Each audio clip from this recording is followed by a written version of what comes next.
My Fellow Americans by Martin Ison. Chapter 7. 40 seconds out. Yeah. Looks like it could be a compound of some kind. It could be a school, not sure. Mission brief. Yeah, it's definitely I don't care. Take them out. Firing as commanded, sir. President Cutter switched the recording off and stared at the digital player in disbelief. The recording had obviously been skillfully edited, but the desired effect was seamless. It sounded like he had deliberately destroyed a school. Cutter studied the faces of J. Merlind, George Waylander and Hadley Armstrong with a venomous look in his eyes. He had ordered Armstrong back from Dulles Airport before he caught his flight. He seemed to know that this meeting was on the horizon, even welcomed it. Armstrong was the only one who held his gaze as President Cutter found his first words of reaction. "This is treason." "You do know that, don't you?" said Cutter, rage building in the pit of his stomach. "There are those who might level that same accusation at you, Mr. President," replied Armstrong. "Policies that could do quite considerable damage to the American economy, possibly bringing the country to its knees. Relaunching a damaging conspiracy investigation into 9/11 that could see riots in the streets. Ending the war on terror, leaving American people unprotected from terrorist attack. And of course," continued Cutter, his voice laced with sarcasm, "there's the loss of profits in lucrative military and security supply contracts, not to mention the closed tax loopholes for oil and gas companies. Just how much are they paying you, Hadley? Is it money or power?" The question went unanswered.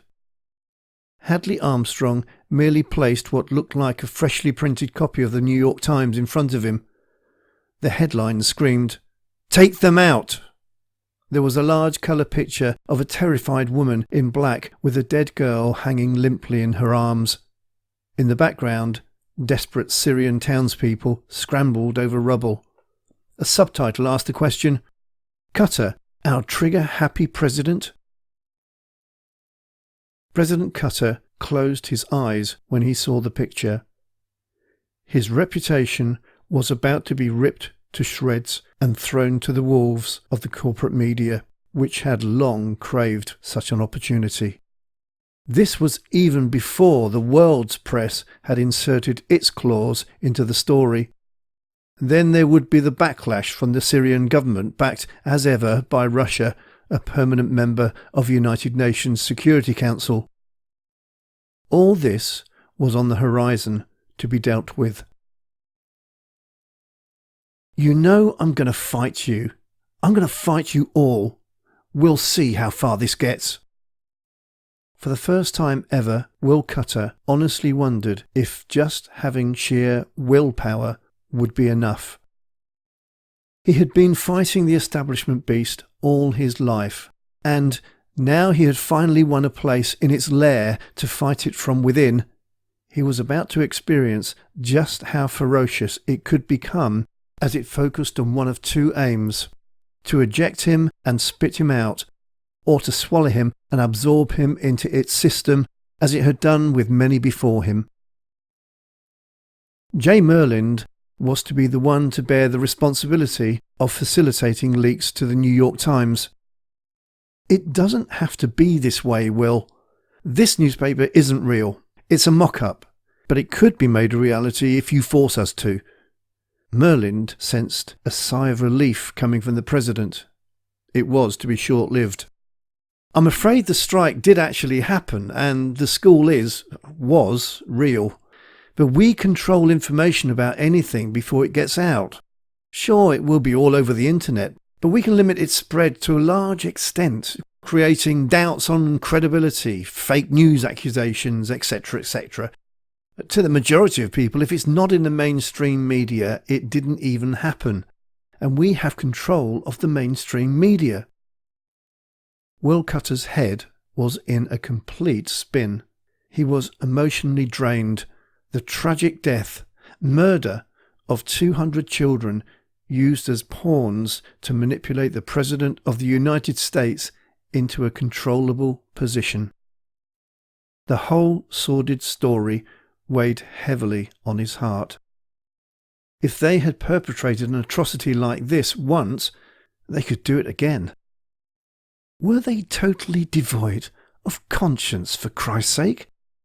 How could I ever trust anyone who gives me the benefit of their advice and intelligence gathering ever again?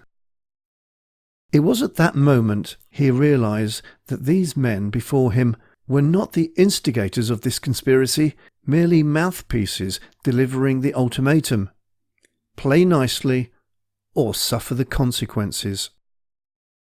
Cutter wondered whether they had been compromised in much the same way at some stage in their own careers. Play nicely and we'll make sure doors are open for you. Start to rock the boat and doors will start to close, making your meteoric career progression falter. Rock the boat harder and, well, let's just say, avoid dark alleyways for the rest of your life. Is that how it all worked? But surely this system was not infallible. He himself had slipped through the net. Will Cutter had no vested interest, no sinister sexual proclivities or relationship secrets, no past illegal financial dealings, no evaded tax, no skeletons in any closets of any kind. The establishment beast had nothing on him. He had not been controllable. So far. So, what's supposed to happen now? You all seem to be pretty sure of yourselves. There's still the judiciary. Well, there's much more to things than this. This time, Waylander added his explanation. You are threatening the very people you are representing. I represent the people, George. It's called democracy. Yes, of course. Of sorts. But I'm afraid even democracy has its limits. And you are crossing the line, Will. We're here to give the people democracy, but also to protect them from it. Or too much of it. How can you have too much democracy, George? You're talking utter nonsense. Because the state is here to protect the people from themselves. Waylander started to raise his own voice. Your utopian promises may sound great in campaign speeches, and yes, they do mobilise voters. Thanks for that. But we're all part of a system, Will, and good or bad, the system has worked thus far. The changes you're talking about are systemic changes, and the system just doesn't want to be changed. Well, you can tell the system to shove it right up. Then there's the issue of your safety, Armstrong interrupted. My safety? President Cutter paused for a heartbeat. Yes, and that of your family. You see, Mr. President, you are attempting to change a system that has many interlocking component parts, and those parts just don't want the other parts to be changed either. And it's that same system that protects both you and your family. What the fuck? President Cutter had a job to control his own anger. What is that supposed to mean? The system that protects me and my fam? Will Cutter stopped, and for a few long moments thought through the implications for himself, and for Karen and the children, Susie and Rachel. Every president relies on the security services for personal protection, both for himself and his family. Wrapped up in a cocoon of security, the first family is the world's most heavily protected family group, with this responsibility falling to the USSS, the United States Secret Service. Originally established to fight currency counterfeiting, which rampaged after the American Civil War, the role of the USSS was twofold: fighting financial crime and protecting presidents and visiting dignitaries. The protection role is not just restricted to sunglasses-wearing, close proximity bodyguards wherever the president went. Each year, the law enforcement organisation investigates thousands of threats to current and past presidents and their families. Thousands. President Cutter imagined just how easy it would be for his protective cocoon to be allowed to slip.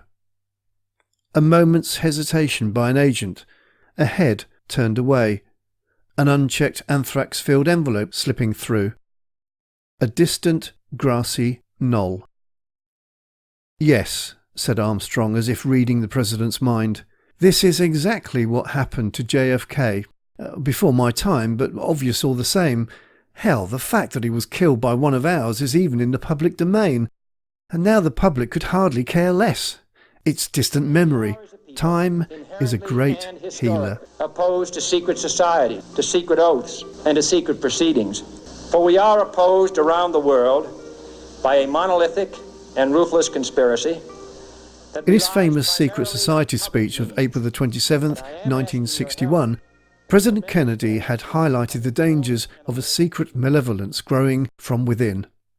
A powerful group of financiers who moved unseen and unchecked with the aim of controlling world affairs, and he had vowed to bring them all down. In 1963, he signed Executive Order 11110, which allowed the government to issue currency for the benefit of the American people without having to go through the Federal Reserve, established and privately owned by that same group of powerful financiers. Within 6 months of doing so, President Kennedy was assassinated. On the very same day that Kennedy was killed, his successor, the newly sworn-in President Lyndon Baines Johnson, rescinded Executive Order 11110 while on Air Force One flying back from Dallas to Washington, with Kennedy's body in the hold. He had literally rescinded the order over Kennedy's dead body. Was this the same sinister group that may have infiltrated the establishment President Cutter now found himself up against? Was this the system? President Cutter realized an immutable fact. He had made a promise to the people of America that he was going to give the establishment a bloody nose, a promise to which their response was a roar of approval. The problem was, it was that same establishment that provided protection for the president.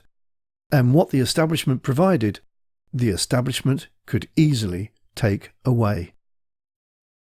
It had become a self-perpetuating system, a beast ready to swallow and absorb, or if unable to do that, ready to kill and spit out its next dissenting victim, just like JFK. George Waylander leaned across and placed his hand on President Cutter's arm in his best display of sincerity. "Well, don't make history repeat itself."